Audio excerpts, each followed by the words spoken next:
La psychopathie, selon l'usage habituel des professionnels francophones, ou sociopathie selon Robert Hare, qu'on retrouve fréquemment en psychocriminologie, correspond à une personnalité impulsive, instable, fruste, peu scrupuleuse ou empathique, souvent agressive, voire brutale, et généralement pas très futée. Même s'il existe des psychopathes de haut niveau. Il s'agit avant tout d'un déficit de la fonction fantasmatique, avec des capacités d'introspection et d'élaboration très limitées, qui ne permettent pas d'anticiper, de planifier à l'avance et de réprimer la vie pulsionnelle. On retrouve fréquemment des carences affectives chez les psychopathes, ainsi qu'un manque de repères éducatifs stables et structurants, conduisant à une mauvaise intégration de la morale et des interdits, et donc à un mépris pour les normes sociales et la souffrance des autres. Dans le film No Country for Old Men, le personnage d'Anton Chigurh est certainement l'un des psychopathes les plus marquants de l'histoire du cinéma. Même s'il est quand même plus malin que la plupart des psychopathes que j'ai rencontrés. Je vous ai demandé de descendre.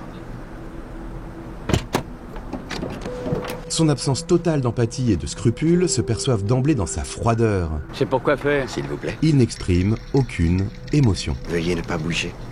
Merci. Sa simple présence est inquiétante car il paraît totalement imprévisible. Et toute personne qui croiserait sa route serait susceptible de se faire tuer. On peut dire ça comme ça, si vous voulez. Non, c'est pas que je le veuille ou pas. C'est comme ça. Pas forcément pour des raisons logiques, mais en fonction de son humeur, de son impulsion du moment, ou même du hasard. C'est quoi le plus gros que vous ayez perdu à pile ou face? Et on l'imagine mal travailler en équipe, en intégrant un groupe de malfaiteurs, par exemple. Car il serait totalement hors de contrôle et pourrait compromettre n'importe quel plan collectif.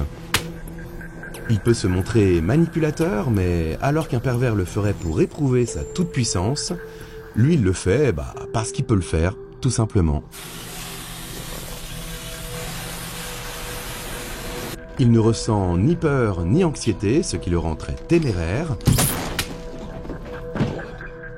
Mais du coup, il lui manque des sources de perception de la réalité. En l'occurrence, la conscience du danger ou des conséquences de ses actes. Et par exemple, il peut commettre des infractions en plein jour, en public et à visage découvert, et donc prendre aussi le risque de devoir supprimer ensuite les éventuels témoins ou de se faire coffrer. Et l'ironie du sort, c'est qu'il finit par se faire percuter par une voiture alors qu'il passait au feu vert.